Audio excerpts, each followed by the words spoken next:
yeah, following on, bless her heart. She was in the fucking hospital, crying her eyes out, but dear her. Fucking hell. Didn't want to let go of my father's hand, and oh, it's a terrible thing to see, I'm telling you. Anyway, stayed with her all that day, and come home, up here and made us some bit of scran, and my father just sort of disappeared. So I was looking around, he wasn't there. So obviously he went up to bed. So I went up the stairs. He didn't hear me. He wasn't worried about nothing really. And the door was ajar. And I was sitting in there on his knees, with his hands crossed up on the bed, praying. He was to the good Lord to save me mother. That's what he was doing, no question about it. So anyway, I was sleeping in a little box room. I went to bed and done the same thing. Next morning we was up, and visiting hours really wasn't until 1 or 2 o'clock. But seeing we'd come from Cornwall and the severity of my mother, they said we could get in early anyway, so we get in there about 11 o'clock. Fucking hell, man. When we gets in there, my poor mother, her vital organs started to shut down, and she was lying in the bed, and her stomach blew up like a football, or like a pregnant woman, and worse than that. Anyway, she wasn't going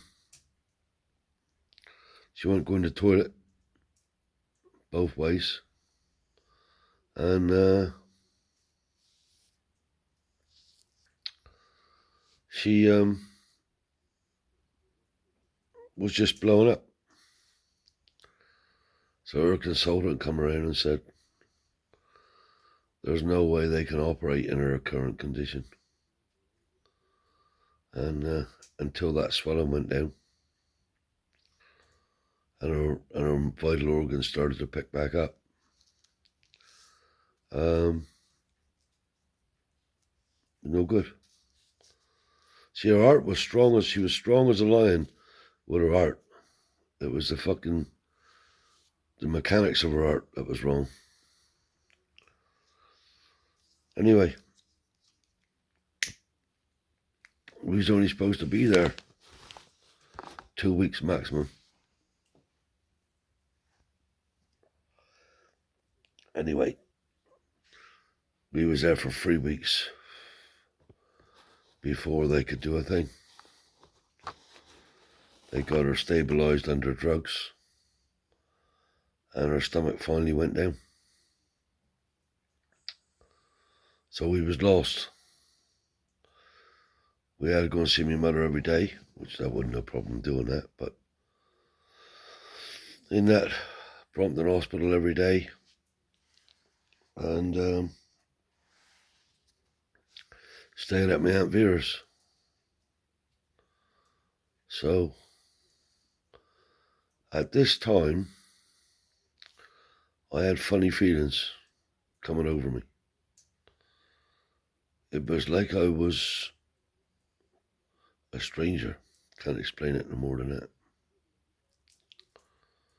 And I'll be honest, I was like I was a stranger to everybody. I had bad vibes and bad feelings. And it wasn't a good time for me at all. Messed with my head big time. But my father was suffering as well, because don't forget he had heart attacks. And I got worried about that, about E. I thought, fuck me, if the both of them, anything happened to the both of them, what am I going to do? Anyway, it come the operation day. And this, I'm going to tell you now, is something that I never want to experience or see again. Because I have literally not seen anything like it. So, my mother goes down for her operation, God bless her.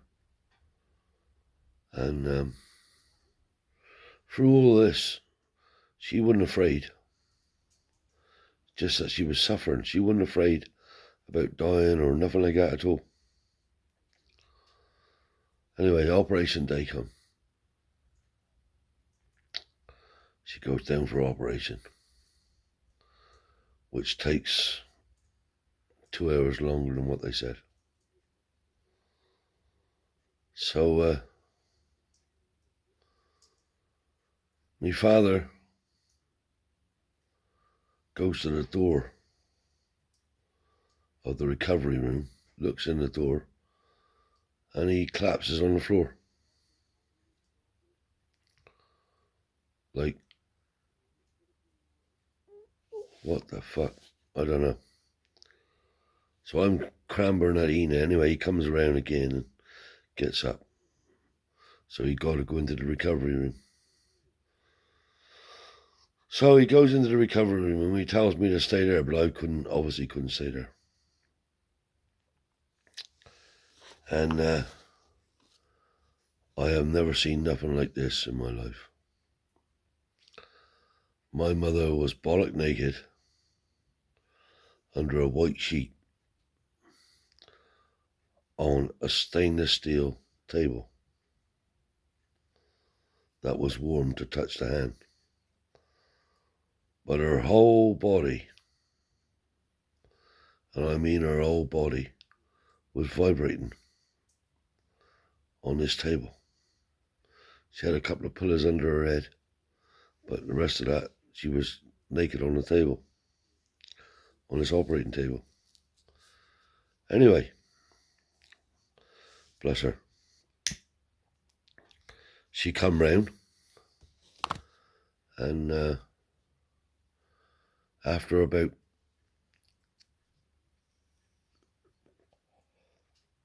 2 weeks, she was ready to come home. I think the whole episode was 7 or 8 weeks. Anyway, we come home,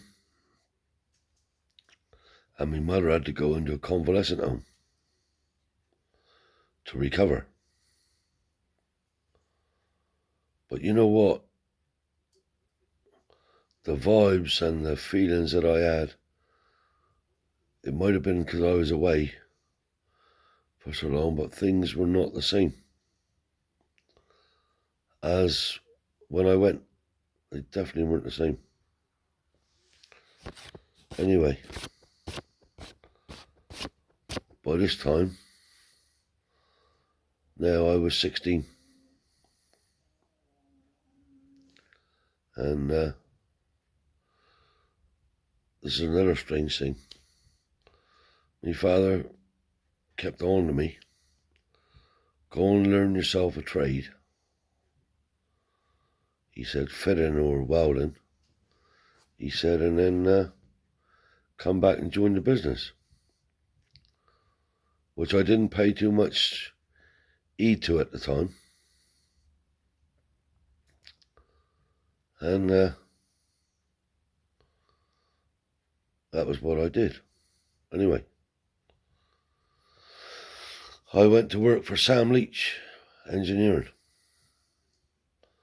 as an apprentice welder. So there's lots of little ancillary stories that I'm going to tell later on that will join into this time, but I'm just giving you the main gist at the moment. So I goes to work for Sam Leach. I had myself a motorbike, which my mother didn't want me to have, but anyway, I had one. And whilst I was working, one Sunday my grandfather come back from Plymouth, and he got out the car and he started shouting at some of the other grandchildren. I don't know what was that. Anyway, he walked in to his kitchen and grabbed his chest like that and was shouting at my granny, mother, mother, blah, blah, blah. Now, believe it or not, I have a sixth sense. I knew that this was something to do with his art. I could tell it. So I couldn't go over and tell my father that my grandfather had a heart attack, because my father could have a heart attack. So I said to my dad, I said, Grandad wants to see you. He said, yeah, I'll be there in a minute. I said, no, he wants to see you now. So he went over, and there, sure enough, that's what had happened. My grandfather took bad. So I'll end it for here for now, for the night. I'm getting emotional all the way around on this. So I'll end it for the night, and it's bye for now from the Romany Rye.